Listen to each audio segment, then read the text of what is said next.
messieurs, je suis persuadé que vous êtes en réalité venus pour Fabienne, et certainement pas pour moi. En tout cas, moi, je suis venu pour elle et je suis impressionné de voir le nombre de ceux qui sont ici. Je voudrais vous remercier, mais je voudrais surtout féliciter ceux qui nous accueillent dans cet établissement et qui symbolisent, au fond, tout ce que j'ai essayé de faire depuis des années dans la Sarthe d'abord, et puis ensuite à la tête du gouvernement, c'est-à-dire essayer d'encourager ceux qui prennent des risques, ceux qui créent, ceux qui essaient d'innover et qui essayent de créer des emplois pour les autres. Et c'est vraiment très important parce que je pense que c'est le cœur du débat qui transcende d'ailleurs toutes les familles politiques et qui devrait prendre toute la place dans les débats électoraux qui sont les nôtres en ce moment. Pourquoi ? Parce que notre pays, comme tous les pays européens, est menacé. Il est gravement menacé. Nous étions des pays riches. Et nous étions riches parce que nous avions une culture, un savoir-faire, des compétences qui nous avaient permis d'être les meilleurs dans le monde pour fabriquer des produits, et ces produits, on les vendait partout. Et c'est comme ça que, puisqu'on dominait l'économie mondiale, on a construit progressivement la société dans laquelle nous vivons, avec beaucoup de choses qui nous paraissent à nous aujourd'hui normales, mais qui sont exceptionnelles pour la plupart des êtres humains sur la Terre. Le fait d'avoir le meilleur système de santé au monde, le fait d'avoir l'école et l'université gratuites pour tous nos enfants, le fait d'avoir des infrastructures, le fait d'avoir un système de protection sociale, des retraites, tout ça, ça nous paraît normal. On est finalement assez peu d'hommes et de femmes dans le monde à bénéficier de ça. Et pour une part, on se l'est payé par notre travail, le travail de nos grands-parents, le travail de nos anciens, mais malheureusement, depuis quelque temps, on se le paye surtout en empruntant. Parce que nous ne sommes plus les maîtres du monde. Nous ne sommes plus les meilleurs pour vendre et fabriquer des produits industriels et des services. Nous sommes concurrencés par des immenses pays avec des populations très nombreuses qui se battent, qui travaillent énormément, qui veulent eux aussi accéder aux mêmes avantages sociaux que nous. Ces pays, vous les connaissez, ça s'appelle la Chine, l'Inde, le Brésil, toute l'Amérique latine, tout le continent asiatique. Et ce mouvement, c'est un mouvement qui est inéluctable. C'est un mouvement d'ailleurs qui est historique, c'est un mouvement qui est naturel. C'est un mouvement contre lequel personne ne peut aller. Il y a 7 milliards d'êtres humains sur la Terre, nous sommes 65 millions. On ne peut pas tout décider tout seul. On ne peut pas imposer notre loi à tout le monde. Il faut que nous nous insérions dans ce monde qui est en train de changer. Et la vérité, c'est que nos vieux pays européens ont mis du temps à comprendre ce qui leur arrivait. C'est normal, quand on est les plus puissants, quand on est les meilleurs, on a tendance à se reposer sur ses lauriers et à penser que ça va durer toujours.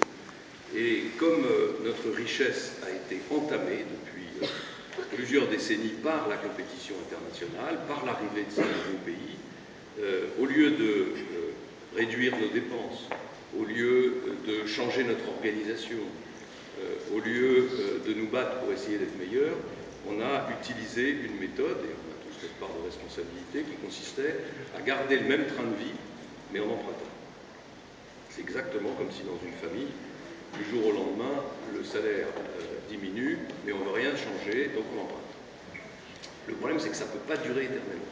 Chez nous, ça a duré plus de 30 ans, puisqu'on emprunte grosso modo pour financer les déficits depuis 1974. Ça fait très longtemps que ça dure, donc tout le monde a sa part de responsabilité. Mais là, on est au bout.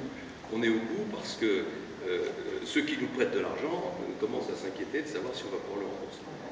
Et quand je parle de nous, c'est tous les pays européens, naturellement, la plupart des pays européens. Donc il faut réagir.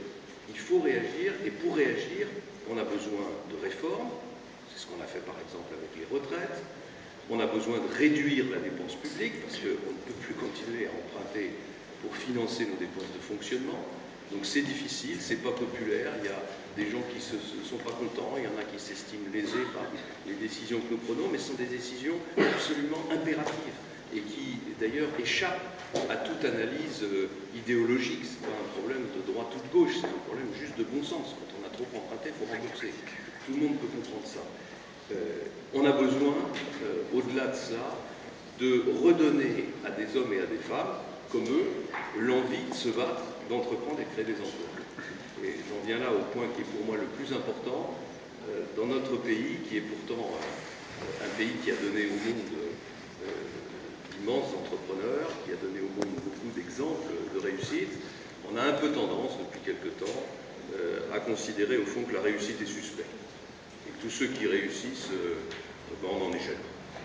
Et on préfère au fond les gens qui ne réussissent pas, c'est beaucoup mieux, que ceux qui réussissent, parce que ceux qui réussissent, ils nous renvoient parfois à nos propres insuffisances. Donc c'est un drame mortel pour un pays de ne plus avoir envie de soutenir ceux qui réussissent. Alors bien sûr, il y a des gens qui se conduisent mal, il y a des voyous partout, il y a des gens qui exagèrent, bien sûr, mais ce n'est pas le sujet principal. Le sujet principal, c'est qu'on a besoin de chefs d'entreprise, on a besoin d'artisans, on a besoin de commerçants, on a besoin de gens qui se lancent dans la bataille et qui travaillent. Si à ces gens-là, on leur dit en permanence qu'on les aime pas, qu'ils sont suspects, qu'ils gagnent trop d'argent, et que, au fond, et quand ils réussissent pas, en plus qu'on les accuse de tous les maux, eh ben on en aura de moins en moins.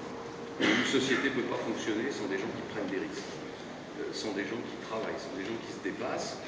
C'est la raison pour laquelle j'ai essayé, de faire ce peu, et j'ai certainement pas tout réussi, loin de là, mais j'ai essayé de prendre un certain nombre de mesures pour les encourager. La suppression de la taxe professionnelle, ça nous a valu de nous faire engueuler par tous les maires qui sont présents ici. Et ça continue même encore un peu. Mais c'était pourtant absolument nécessaire, parce qu'un impôt qui repose sur les investissements, c'est pas possible. On peut taxer les bénéfices d'une entreprise, mais la taxer à chaque fois qu'elle investit, c'est vraiment stupide. C'est pas parce que l'entreprise investit qu'elle a forcément tout de suite les marchés et les résultats qui correspondent à ces investissements. Et puis si on taxe les investissements, la tentation naturelle de l'entrepreneur, ça va être de moins investir pour être moins taxé. Donc c'était vraiment une aberration. On a mis du temps à le comprendre, on a fini par la supprimer. C'est important. Je sais que pour quelques-uns, peut-être parmi vous ici, ça s'est traduit par une augmentation de vos impôts, notamment pour les professions libérales, parce qu'on l'a remplacé par un impôt foncier. Bon, je suis jamais agréable de payer plus d'impôts, mais c'est pas anormal qu'on ait choisi d'alléger la fiscalité de ceux qui investissent et qui créent de l'emploi.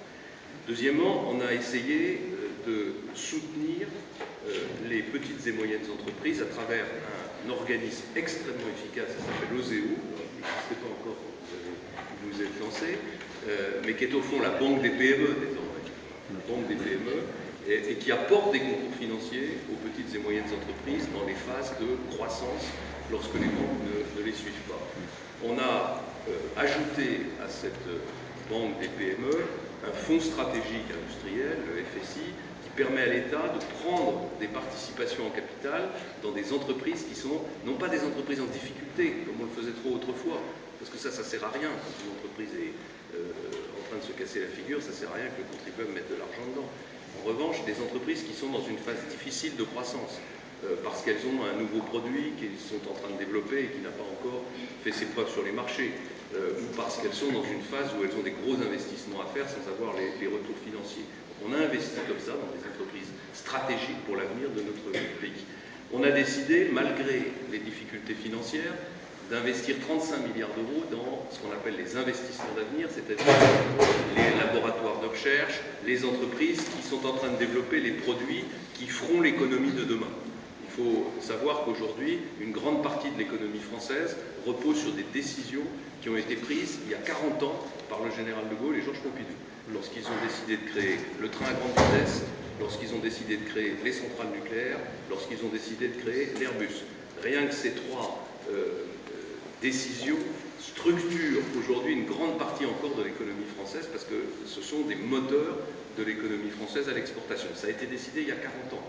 Il faut qu'aujourd'hui on prenne des décisions aussi fortes dans des domaines qui seront les domaines d'avenir, qu'on ne connaît pas d'ailleurs toujours forcément, et c'est pour ça que nous avons décidé d'investir ces 35 milliards d'euros dans les investissements d'avenir. Et puis enfin, on vient de prendre une décision très importante, pas très populaire encore une décision difficile, on l'évoquait à l'instant tous les deux, c'est la décision qui a consisté, et qui va fonctionner à l'automne, à baisser les charges qui pèsent, les charges salariales sur les emplois industriels et à les compenser par une augmentation de la TVA. C'est jamais agréable de payer plus d'impôts. Et donc, j'imagine bien que pour certains d'entre vous, c'est une décision qui les préoccupe. Mais c'est absolument fondamental, essentiel, de transférer le financement de la protection sociale sur la fiscalité et de ne pas laisser cette protection sociale payée que par le travail. Parce que s'il n'y a que les gens qui travaillent, que les emplois industriels, que les emplois de production qui financent la protection sociale, eh bien, le coût du travail à ce moment-là explose et les entreprises s'en vont, les clients s'en vont, d'autant que, vous le savez, nous sommes aujourd'hui plus chers que les autres pays européens, je ne parle pas des Chinois ou des Indiens, pas à cause des salaires. Les salaires en France ne sont jamais assez élevés, les salaires, et il faudrait mieux augmenter un peu les salaires et baisser un peu les charges. Mais c'est les charges qui font la différence avec l'Allemagne, avec l'Italie, avec les autres pays européens. Parce qu'on est resté figé sur l'idée que l'entreprise pouvait tout payer, pouvait financer toute la protection sociale. Par exemple, la politique familiale était payée par l'entreprise, par la cotisation patronale sur le travail. C'est ça que nous avons décidé de transférer. Et je disais à l'instant que si tout le monde joue le jeu, si chacun a bien conscience des enjeux, qui sont les enjeux économiques et sociaux de cette décision, on ne devrait pas avoir de conséquences sur les prix, parce qu'on disait à l'instant, si votre entreprise voit ses coûts de production diminuer, elle doit répercuter cette diminution de ses coûts de production sur ses prix, de façon à compenser la hausse de la TVA.